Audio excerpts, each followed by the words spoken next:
Welcome to the Kindness Project, the podcast designed to share stories of kindness and share how kindness can make positive change in our world, one small act at a time. This week on the Kindness Project, we talk about Cornwall, albums, and we have part one of our interview with Ciaran White from Havering Mind. Welcome to this week's episode of the Kindness Project. I'm joined by a man who says he's incredibly proud of me today. It's Chris Dames. And I'm joined by a girl I'm incredibly proud of. It's Charlotte Dames. How you doing, Charlotte? I'm good, thank you. I'm good. A little bit tired, but otherwise I'm fine. Yeah. You know what? It's a weird time in the year, isn't it? Because it's like, why are you trying to steal my coffee? I'm not. You're tilting it. It's going to spill all over your hand, and it's just. You know what? I've done that before. I've literally made myself a coffee in the kitchen at work and just left a spider-like trail of coffee because all the way. You always hold your coffee tilted either forward or backwards, and it's just. It tastes better tilted. You've never had a tilted coffee. No, it doesn't. No, if you tilt it forward, it just the viscosity of the milk just changes a little bit in the coffee. It is a thing. And we're also joined by oh no, he's got his head over his head. He doesn't want to be mentioned. He's got his head over his head. He's got his hand over his head. The legend, the absolute linchpin of the Kindness Project. Yeah. It's producer Russ. How you doing, Russ? Sorry, I'm not here at the moment. Please leave a message.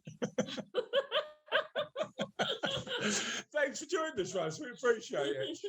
When can you call us back? I never call back. Sounds like me. Business model. poor fault. So we are back from Cornwall. Yes. We had a really good week in Cornwall, didn't we? It was good. It was good. I didn't like the taste of the ocean. I've discovered that once again. Oh, you know what? I love bodybuilding though. The first time I've ever done bodybuilding and just literally sort of diving at a wave and then that wave taking you back into the beach like a wow is one of the most satisfying experiences of my life. Be a beach whale because you know really what happens to beach whales is they kind of go on the beach and they either get shoved back in the ocean or they don't make it. So don't they?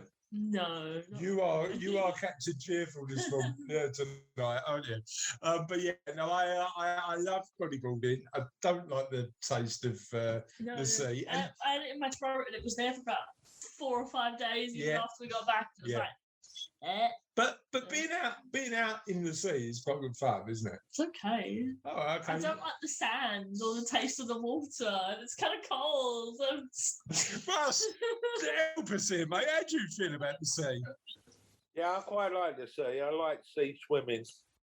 Yes, I it was so good being, and literally on this beach in Cornwall, there were loads and loads of people either surfing or swimming or doing something. And I've got a bit distracted there, Raz, because Charlotte just made a funny coffee tasting sound like that.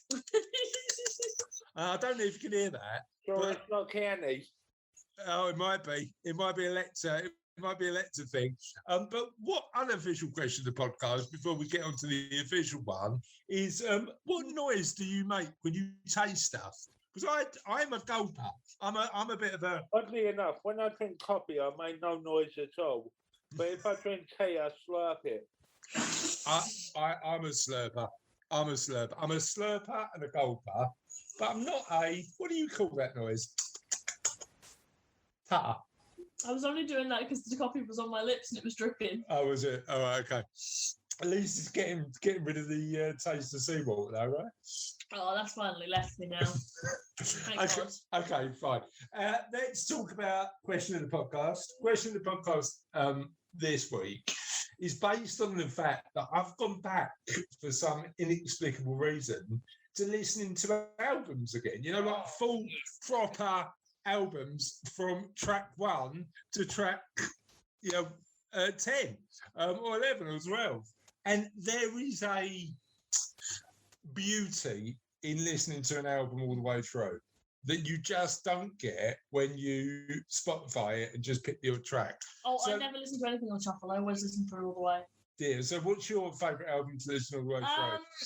I think musical albums are always good to listen all the way through because you get the story. But I don't know if I've talked to you about AJR. I love AJR. But they did an album called Neo Theatre. And if you start at the beginning of Neo Theatre and listen all the way through, the songs actually, even though listening to them distinctly, it doesn't seem like it. But if you listen to them, it actually follows the structure of like a life. So the first song is about a baby being born and coming into this world and being full of optimism when actually the world isn't full of really positive things. I think you've heard that song. I think I've Birthday Party. I made it quite an earworm for you. And then it goes through a bit of I'm not really good at making friends, and then I play my music here, and my life's not totally great. I'm in therapy. And it just goes on to this bit, and it's just so it's a journey, is what you're saying. Yeah, it's a life journey, and I really like it because I listened to. What's the last song called? Is it Dead? No, it's about the last song is I can't remember what it's called now for the life of me. But the last song is about how people always expect more of you than you've already given, and so it's sort of about I've given you all this great thing, I've given you this life I've lived, but you want more from me. Okay. And it's so it's a song about expectation. Yeah, that's interesting. Okay, so AJR Neo Theatre is Charlotte's recommendation. I've got a few. I mean, the one that I'm really enjoying at the minute, it hasn't got that story narrative running through, but it's Maverick Sabre, Lonely Are the Brave. Plan B has a couple of albums where there's and you've got to sort of like Strip and Banks, which is one of his albums, is a bit more of a soul album, but with a bit of sort of rap involved. And then Ill Manners is all based around East London and parts of East London I know really well, and has got a story around it. And so much so that he made a film based on you wouldn't call it a musical because it's quite heavy, but a film based around. Musicals can be heavy. They're just music. Name a heavy musical. Heavy, like emotionally heavy. Yeah. Hamilton's pretty heavy. Hamilton's quite heavy, not as dark as Ill Manners. Heathers is pretty heavy. They based it on the film. I don't know if you've seen that film. Yeah, it's got a Heathers in, hasn't it? Yeah. Has it got a woman called Heather in? There's 3 of them, yeah. 3 Heathers. 3 Heathers. That's why it's called Heathers. Okay. It was an old film. I wouldn't say old because it was around when you were mum around. It's not old. See, I told you. Anyway. Sorry. Can we just go back to that? It's old because it. No, I said it's not old because it was around when you and mum were growing up. Right. Yeah. How old is it? I don't know. It's like to the point where it was still fuzzy on screen. Still fuzzy around the edge. Sorry, Russ. I need to consult producer Russ on this one. When we were growing up as kids, apart from that time you put the magnet on the telly, what was there TV fuzzy? Daddy, will you? I've already told him that story. I just meant the camera quality wasn't as good. Was the camera quality as good? Back in the 80s, the camera quality wasn't as good. No. Yeah. See? Yeah. There was a slight fuzz. Yeah, it just kind of blurred around the edges of every colour, and it just. I've got a feeling we had uglier actors in the 80s. That now is retro, and they call it glitching. Exactly. So it's come back into fashion. Yeah, it's come back into fashion. Heathers is still a good movie, and I like the musical. Well, you know what? I tell you what. I've got to say, a game that we've spoken about on the podcast that you've recommended to me has just come out on the PS4. A game called Undertale, which I'm really enjoying at the minute. But that is 8-bit gaming at its best, and it's probably one of the most popular games in the last couple of years. By 2 people. Well, yeah. But I think, but you look at the best-selling game of the last 10 years. Mario Brothers. Sorry, it's been at the top of the charts for years, hasn't it? How about Minecraft? Oh, true. Best-selling game of all time. Yeah, actually, I thought it was still Mario Brothers. Yeah. Mario Brothers. The franchise. Mario Brothers. Maybe. I'll tell you what other gaming platform makes a lot of money. Roblox. Yes. Yeah. Roblox. Roblox, I call it. What's Roblox? Roblox is what I called it. It's the way it's spelled. ROBLOX. LOX. Rob Right, Lex. hold on. ROB. LOX. Just say that word for me. Rob. LOX. Lex. LOX. Lex. Just spell this word for me. LEX. Lex. Okay, let's try the other one. LOX. Lux. Hey! Anyway, Just on the subject of gaming, on your birthday, yeah. the game that I brought last year before your birthday comes out, because it was delayed due to COVID, looks fantastic. It's the new civilization, Humankind. Oh, Made by cool. Sega. Oh, cool. Looks On what platform? amazing. Steve. On PC. PC, I might have a look at that. Cool. All right. Sounds good. But I have got a PS5 now, Russ. So I am going to be looking at some I'm going to be looking at a few PS5 games potentially. Right. Anyway, let's talk albums, right? Yes. The other albums that I think need to be in consideration, and again, listeners, we want to hear from you about what your favourite albums to listen all the way through to are. But the other albums are the classics. You know, a lot of the Beatles albums, I could listen all the way through all day long. Abbey Road, you know, do you know what I mean? That is the White Album, like all of the Beatles stuff I could listen through all day long. I'd say not as a classic, but as something we listen to a lot. I'd say In the Heights, but we don't really listen to the soundtrack for that all the way through. We listen to like just Breathe and In the Heights, the first song, and Benny on the Dispatch a lot. Yeah. And then nothing else we really listen to. In the Heights, if you haven't seen In the Heights at the cinema, listeners, definitely worth a watch. Proper feel-good musical. Lin-Manuel Miranda at his band. I've also heard Lin-Manuel Miranda's doing some more stuff for Disney. Yeah. So that'd be good. I can't remember what it is, but he's doing some more stuff. Anyway, on that note, if you'd like to let us know what albums we should be listening to all the way through, because we are always after extra albums to add to our collection repertoire, you can get in touch with us in the following ways. Okay, we have a Twitter, which is @FollowKindness. We have a Facebook, and if you just search the Kindness Project into the search bar, it should come up. Same with Google. If you just type Kindness Project into the search bar, it should come up. If you're not using Google, I think Yahoo is still around being, you know... Ask James. There's also... Twitter. We have a website. Yeah. No, the website already did 12. It's the email I haven't done, which is honor@thekindnessproject.co.uk. I don't think we have Instagram, but it's barely used. Don't get in touch with us on Instagram, Facebook, Twitter. Yeah, all of that good stuff. You can get in touch with us on.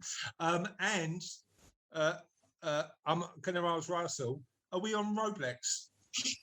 We are on Roblox. Roblox. It's changed. Roblox. It's getting better. Roblox. Okay. No, it's straying further away. And if people want to get in touch with us on Roblox, how do they do that, Russ? We wouldn't be on Roblox. You search it on Lycos. Probably the oldest search engine around. Oh, he's getting technical now. What search engine's the oldest search engine around? I'm not sure, but... The library. The library. Yeah. The library. Encyclopedias. How do you pronounce Wikipedia, Russ? Wikipedia. And that game that you mentioned before? Roblox. It's like a boat in the pub. Have you seen Rob? Robbo? Roblox.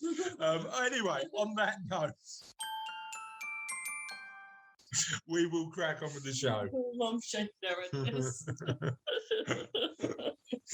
Right. So the interviewee this week, my friends, is Ciaran. Ciaran works at Havering Mind, a charity quite local to us.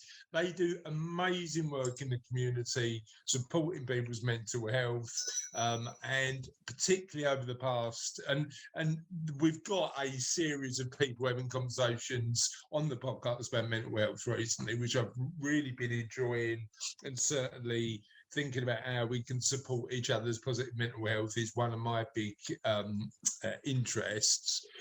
So listen to Ciaran, listen about the amazing work that Havering Mind do, and let us know on Robert X what you think. Should we get on with the interview? Yeah, let's do it.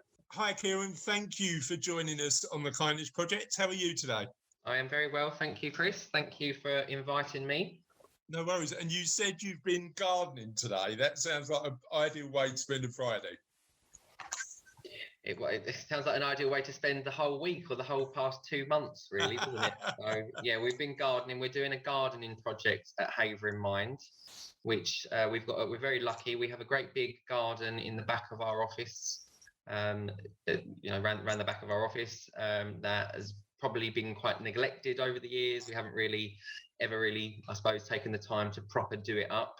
And this everything to do with COVID has obviously given us that incentive to do it up, to create a really, really big, nice space out there where we can do groups and activities and things like that. So it'll be well worth it when it's done. It's a little bit stressful at the minute, but it'll be well worth it when it's done. And are you naturally green-fingered? Because I am literally the world's worst at anything particularly practical. So I could turn an IKEA bookshelf into a sofa. You know, it's just like nothing goes as it is intended when I'm practical. You could turn an IKEA bookshelf into a sofa, but I think you might accidentally light it on fire somehow. No, I must admit, I do like gardening. If you ask my mum and dad's, who I live with, I do, all the garden there, and I used to like it. I wouldn't be able to tell you, different plants and flowers and things like that, but I do like gardening. I'm very much like a visionary, if that makes sense. So I sort of come up with the ideas, and I can picture what it's going to look like, and I can do it all and all that. But then, I wouldn't know, the itty gritty things like plants. Yeah, you're not a details man. No. Yeah. Okay, good stuff. So we know you're a visionary, and we know you work for Havering Mind, but tell us a little bit more about you. So I've worked for Havering Mind now for about 8 years, I would say, or coming up for 8 years. I'm primarily their fundraising manager. Do obviously a lot of events, fundraising events, do all of the sort of raising awareness aspects of the charity. I suppose things like this, would obviously be classed as raising awareness of not just the charity, but also mental health in general. Do a lot of training as well, which I know that you're probably going to ask me about later on. And then also, I suppose, things like taking on the garden project, which is a little bit out of my, my usual day-to-day job, doing a garden project, but I'm happy to get involved in things like that. And me, go on. Yeah, go on. Tell me about you. Me, I suppose I do have another hat on as well. I'm also a local councillor for Havering Council. For Highlands Ward, which is where we're currently located, this building that I'm in at the minute. So quite a varied role. Keeps you busy, right? Keeps me very busy, yeah. I suppose when you work for a charity, you there's an element of just chipping in when you're needed as well, isn't there? Do you find that working in that sector? Yeah, definitely. I mean, obviously I get paid. Yeah, I'm paid from staff. Obviously, my colleagues get paid. We do have a big team of volunteers that don't get paid. That help us out. Lots of whom are our service users as well, which is great. But there is a very good atmosphere here. I suppose it sounds quite corny, but it's very much like a family. People do support one another. They get involved. I've been really, really lucky with all of my events, which I can't do all of these events without volunteers. So we've always been very, very lucky with with our volunteers getting involved and whatnot. So good stuff. Really, really nice place to work. And how did you get into the charity space? Have you always worked in that sector? So no. So funnily enough, I used to work for Sainsbury's for 10 years. Okay. And sort of while I was at uni, I worked for Sainsbury's. I graduated, and I was sort of one of these people that thought, as soon as you graduate, you'd walk straight into, a job. I graduated in 2010, so right, sort of in the middle of the financial crisis back then, which no one actually remembers now. Now that we've had COVID, no one remembers the big credit, the other C word, if you remember, the credit crunch. Well, you know what? I started my business in late 2008. And it's a weird one, because you could argue the first 2 years were particularly difficult, but you can argue that once you've been through that kind of downturn, it makes you quite resilient, doesn't it? You sort of learn skills and attitudes that then COVID hits, and you go, it's complete. I definitely didn't go because I think it impacted everybody, but definitely. Yeah, it definitely had an impact. No impact. But certainly, I think you become more resilient when you go through those experiences. Was it like a here we go again moment?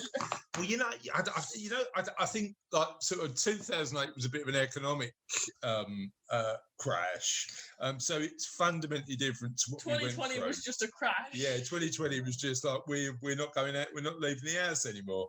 But I think what you learn when you go through those downtimes is these too shall pass. It's not those. Charlotte's looking at that because that's one of my favourite phrases, Ciaran. But you know that when you go through something like that, it's never forever, is it? You're going to get through the other side. So talk to me a little bit about the work that Havering Mind do. Tell me a bit about Havering Mind. So we're a mental health charity. So we've been, I'll give you a little bit of history first. So we've been operating for, I think, since 1965. So my maths is really bad at the minute. What is that, 55 years, something like that? Is that? Yeah, 55 years. Primarily, we've been based in Haverin all that time, but recently we've actually started branching out into Barking and Dagenham. So technically, our the charity is actually called Mind in Havering, Barking and Dagenham now. It's not called Havering Mind, so because we cover both boroughs, which is really, really good. So and when you expand again, are you just going to have the longest name in the world, or is that probably? Well, it's a little bit confusing because, and again, I'll give you sort of a little history. So, for your listeners that may not realise, I think lots of people don't realise, but you've got Mind, which we call National Mind, even though they're just called Mind. They're the big, the big charity, the big national charity. They're based in London. They do all the sort of big picture things, campaigning and, lobbying the government and that type of thing. You then have a network of local minds all dotted around the country, of which we are, obviously Haverin and Barking and Dagenham. You would have one in Southend, you'd have one in Leeds, one in Birmingham, and so on and so forth. And they're all separate independent charities. They're all, in charge of their own fundraising, and they all do different services. Some are really, really big, in terms of how much funding they've got and how many people they support. We've probably over the past, the past few years, we've probably been on the small to medium scale. But we are actually growing at quite a quick rate. I must admit, we've had a new CEO that's come in for the past year and a half. She's managed to get us lots of new pots of funding in to be able to do all sorts of new exciting services. So it's all primarily at the minute, it's all for adults, so people over the age of 18. I would say that probably I suppose there's no typical age to experience mental health problems. There isn't. Obviously from children all the way up to very elderly people. But I would say the core demographic, if that makes sense, of people that we support are probably people in their 40s, their 50s, that type of thing. I would say that's sort of the majority of our service users. But again, there's lots of people that are in their early 20s as well, sort of early adulthood. And then we have a service for people that are over 65. as well. So there's a lot of people there. But at the minute, it is all for adults. We are we've got a big ambition to get a young people service as well. So for under 18s, that is, a really big area. I suppose, doing the research for the interview, one of the things that surprised me is actually you're independently funded, aren't you? You're not funded by Mind. So 100% of your income comes from grants and fundraising. Is that right? Yeah, so we get, and this is where it might get a little bit confusing. So there's different, and this sort of outside my remit. I do fundraising as in, events and community fundraising where, somebody, on the street wants to donate to us, or a local business and things like that. But then my manager would do, or the CEO would do all of the trust fundraising, what it'd be called. Yeah. So we get some money from the local authority, so Havering Council, to deliver specific projects. You get some money from the local CCG, which is the NHS, to deliver specific projects. Right. And then you can bid on any charity can do this. You can go and basically apply for money for funding from different trusts and foundations. So, for example, the National Lottery, the big lottery fund, we get some money from them as well for a project called Live a Better Life. So I suppose it's all about being, obviously providing a really good service and knowing where to, find these pots of money to be able to do it. So you said COVID had affected, obviously, the way you were working, but how specifically has it affected sort of your work?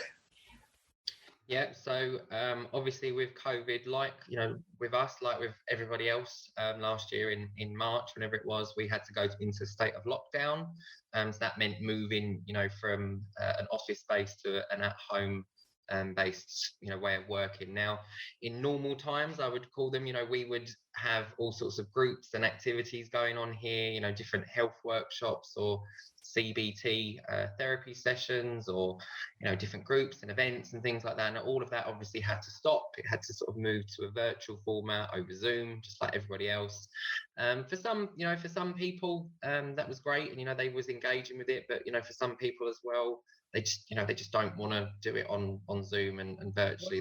It's far better to meet up, isn't it, with others? And obviously for a significant period last year, we couldn't do that, unfortunately, which was quite difficult. And I suppose that had a big effect on not only our clients, but our staff. Yeah, I suppose the other challenge is, there's only so much you can do on Zoom before getting a bit zoomed out, isn't there? Yeah. You get to that point where you find yourself, it was funny, my gym started to do exercise classes on Zoom, and after a day of working on Zoom, I couldn't really get into jumping up and down in front of my TV screen. I all of my lessons moved to online. We used Microsoft Teams, and I was just used to sit in front of my laptop all day, and at the end I'm just like, yeah. But I suppose one of the things, it hurts your eyes, doesn't it? Yeah. I suppose one of the things though, Ciaran, is that in a time when you can do less as a charity, the need for that mental health support, particularly during lockdown one, is going up in a massive way. So how did you manage that? Yeah, so we've got something called a gateway service, which is essentially a telephone line or via email. People can call us up, and if they needed to chat about their mental health, if they wanted to find out what services that we provided and things like that. So that was extended over the period of last year, in particular, the period of the original lockdown. And I think we had something like a 60% increase in the numbers of people contacting us. So it really was, it was high. And it wasn't, I suppose it's the first initial lockdown back in March, April, May last year. It was, it's continued, on since that time, because I suppose people,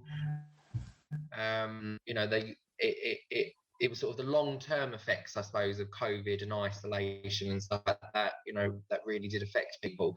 It does seem to, I suppose, be getting, a lot better now. I think, obviously the whole restrictions and Freedom Day coming in a couple of weeks' time, isn't it? But, I suppose since March, April time this year, I've seen, significant improvements in, restrictions and things like like that. So I think that has obviously helped, doing things. We've been able to get back into doing groups. Again, obviously all at the minute, all socially distanced. We've been able to do the gardening group, that's really, really helped as well. We've been able to, I suppose we've been able to take the time as well to plan and to, develop these new services that are all coming on, in over the course of the coming months, really, which is it is a really exciting time.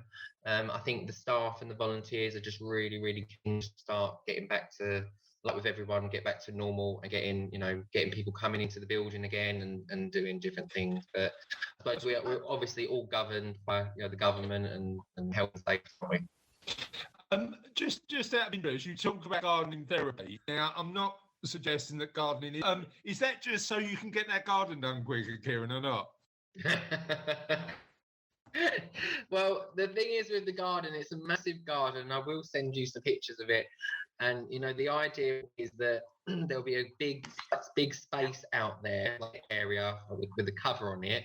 That'll essentially be an extension of the building so that we can do groups and activities there. And if, God forbid, we go back into, further states of, restrictions or social distancing or stuff like that, we've got this space out there that we can use. Because the building that we're in, it's lovely. It's about 250 years old, but it's very cramped. Yeah, it's so an office. Be able to socially distance in this building. Didn't we go and see that guy and he said that gardening and community was really good for mental health? I think actually, sort of, it's weird. I remember years ago going to your school. I mean, I think you were about 7 or 8, and they had a garden project at your school, and it is a cathartic and a social experience. Just doing. Was that when we were growing sunflowers, or when we were dressing up like gnomes? I don't think you were dressed up like a gnome, so it must have been growing sunflowers. Yeah. It's past gardening's class. I suppose its official term would be horticulture or ecotherapy. Being outside in nature, obviously fresh air, sunshine. Even I suppose if it's raining, it's just good for your overall well-being and mood. It is a form of exercise as well. Remember, very social, as well. So yeah, it does have massive benefits. Yeah. Gardening. And tell me about your thoughts on how, as a society, we see mental health. Because I don't know about you, but it seems that we, particularly in the sort of last decade or so, seem to be able to have a bit more of an open and honest conversation about mental health and the struggles that come with that. Do you think society is going in the right direction? And do you think we're there yet, or we've still got work to do? A good question, that, and I suppose we could talk for hours about that in that sort of topic. But it's definitely, I've seen definitely over the course of the past, however many years, there's been a massive societal shift in the way people look at, talk about, think about, their mental health and their well-being. Whether it's, talking about sort of the history of it, whereas, years and years ago, it would have been a very taboo stuff. People would have, literally been thrown into asylums, back in the olden days, if there was, problems with them like that, because society at the time just didn't understand it. They didn't know how to cope with it and deal with it. But certainly over the past decades, since my time at the charity, I've seen, the national change in how people view mental health. It's obviously a big way to go. And I think there always will be, to be honest, with I suppose with things like that. But it's getting people to understand more that, everybody does have their own mental health and their well-being. It's not necessarily something that has to be negative or has to be bad. I think that word itself, mental, is quite a it's not exactly a nice word, isn't it? Is it? So we like to use the word well-being a lot more. It's a lot more of an easy word, to use. I think probably one of the benefits of COVID, or that's probably not the right word, benefit, but one of the good, the good thing that has come from COVID is that I think a lot more people now have more of an appreciation of, of their mental health and their well-being, in particular the stuff to do with, the isolation and, just the importance of, I suppose, being around other people and, being able to communicate and just be with people and to be able to do things that they enjoy and stuff like that. So I think there has been a big understanding of it that has come from the period of the past 15 months. There's a really great book, and Charlotte's going to do the next question. Number 6, Charlotte. Okay. There's a really great book called Wellbeing by a guy called Tom Rath. He co-wrote it with Jim Harter, and it talks about the elements of well-being that that effectively make our lives happier. And I think the big one that we certainly if I just speak about from my personal perspective, but also from other people I've spoken to, is just that social engagement element, because I think we've missed that during lockdown. How about you? What area of well-being during the last 15 months do you think you've missed the most? Seeing a set of different 4 walls was nice. Just when I did another wall. Yeah, it wasn't the same posters or the same colours. It was just like I don't think we're built for things being the same all the time. No. And as scary as change is, it is good for us because I don't know. I was sitting in my bedroom all day and just like staring at the walls and waiting for the time to go by. Yeah. And I wasn't working on, I'm here, I'm gonna do this. It was, that's the time. I've got to do this. I'm just like, but it wasn't great. I mean, I suppose variety is the spice of life. Is a phrase that we probably appreciate more now than we did sort of 15 months ago. But yeah, it's certainly sort of getting out and about, seeing people again. It's been really good. So that was part 1 of the interview with Ciaran. What did you think of that? It was good. I'm really hoping people don't actually reach out to us on Roblox about this because they will be sorely disappointed. Maybe we should make a Roblox. Maybe we should. Russ, you up for that? I'll definitely look into getting a Roblox. Yeah. Is that a new watch? Yeah, it's one you have to steal. Yeah, you got to rob the Roblex. We're just being interrupted on this podcast recording to see whether we want anything from the shop. What would you like? Can I have a Roblex? No, I'm fine, thank you. Some words. Thank you. Can I have a protein bar? Love you. Anyway, let's get back to the show. It is nearly. 'Tis the end of another podcast, and the end is never truly the end because the end is always the beginning of something entirely new. That's all my filler I've got. So, do you have the question answer for us? Yes. It is. What's the best birthday or Christmas present you've ever received or given? And we had some, not loads of comments, but some absolute bangers on this one. Now, Alison Hagen said, I sent my brother, Joshua, a Texter potato last year. It was a massive jacket potato with a message written in vegetable ink. I thought it was hilarious and thoughtful. Now, let's ask, Russ, if I, for birthday or Christmas, sent you a potato with a little message on, how do you feel about that? No, I wouldn't be happy. Okay. Oh, well, how about if Can I change my mind? It's been a very long time since you brought me a present for anything. Oh. So I'd accept it as kindly as I could, with a smile, just saying thanks, mate. Okay, I'm going to send you a potato. I'm going to order it tonight. Yeah, a potato that just says Roblex. Just so I can break my present duck. Absolutely to make sure that you've fabulous. Right, you will get a Roblex potato from whatever firm does potato. And I promise, presents. I'll post a picture on our social media when I receive it. Well, that might be a new trend. We just send each other potatoes. Yeah. With weird names on. That might be the way to do it. Next one will have Barry on it. I will send you one with Barry. You send me one with Beryl, and then we can sort it out. And Joshua Cartwright said, I got my stepson a personalised ringtone made from their names. Now, I'm trying to imagine that. I don't know how that works. What was that? Don't know. Is that a personalised ringtone? Felt like it. I thought you could use a ringtone, like you could use anything for your ringtone now. Well, you can. You can basically use anything. Yeah. Can I do you a ringtone, Russ? You can do me a ringtone. Yeah, I'll record me just shouting at you. So every time you answer the phone, it's just me going, "Oi, pick up the phone, Roblox." Yeah, oddly enough, I've got Hey Brother as your ringtone on my mobile. Oh, cool. Amazing. It's always with the house phone, so I never get to use it. Why do you not bring his personal? I don't know. Just do it for bands. All right, I'll do it for bands. I'll do it for bands.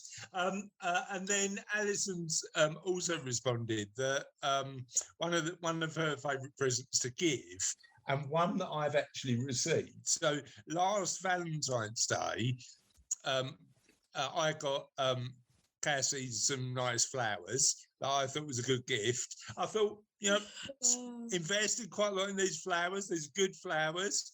And then suddenly a brass band turns up at my house and serenades me. And I was like, I can't beat that, really. And Alison Hagen's done the same. So Alison has ordered a brass band for somebody just to turn up and give them a couple of songs. An amazing gift. So, on that note, and on the weird potato that Russ is now going to receive just with the word Rolex on, we are ending another show. Wait, is it going to have Rolex written on it, or is it going to have Rolex written in it like a weird potato fortune cookie? How are we doing?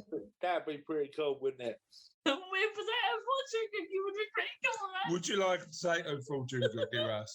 Now I know what you sent Cassie down the shop for. You're just going to get a Sharpie and write on the potato, aren't you? I am. I didn't ask for a protein bar. I asked for a potato, and I'll just get a pen out and write on it.